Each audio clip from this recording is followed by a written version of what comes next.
Bien des choses dans notre monde gardent leur entière part de mystère et ne trouvent leur explication ni dans l'analyse psychologique ni dans la science expérimentale.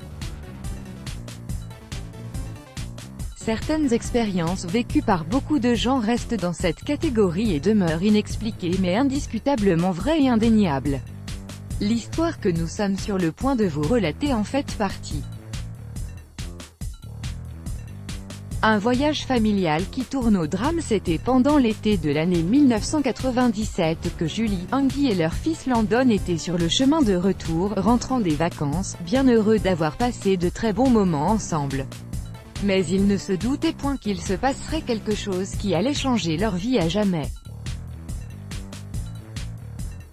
Dans une intersection, ils ont croisé une ambulance qui, rentrant de mission, fonçait droit sur eux. Andy est mort immédiatement après, Julie quant à elle a pu être secourue à temps, néanmoins, personne ne s'attendait à ce qu'il y ait une troisième personne dans la voiture.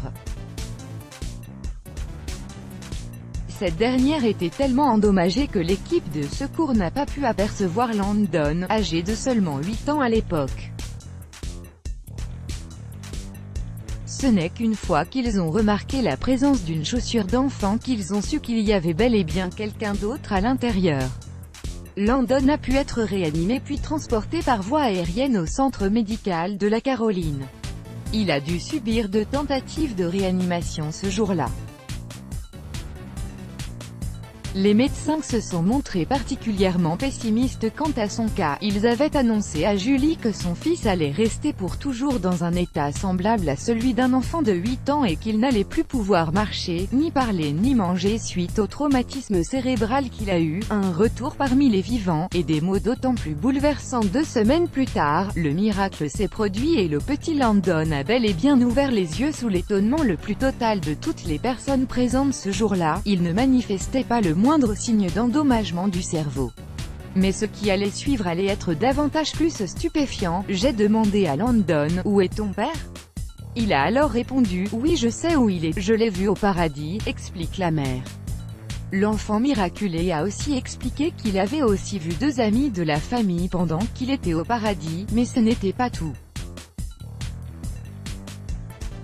Quelques instants plus tard, Landon s'est tourné vers sa mère et lui a dit avoir vu 2 autres enfants.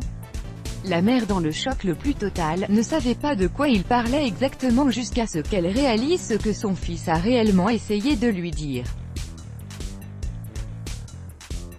Il avait fait référence aux 2 fausses couches qu'elle avait eues avant la naissance de Landon, sachant que ce dernier ne savait absolument pas la moindre chose à ce sujet. Julie poursuit son récit, il les a vus au paradis, alors que nous ne lui en avions jamais parlé.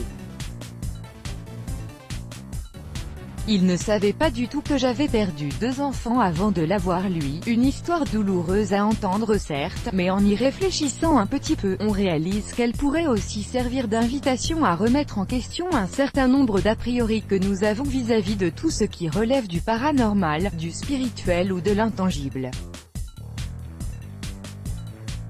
De tels faits peuvent en effet nous rappeler que dans cette vie, il n'y a pas que l'aspect matériel des choses qui est réel, mais qu'il existe bien des choses qui peuvent se dissimuler derrière et qui peuvent affecter nos vies respectives en profondeur.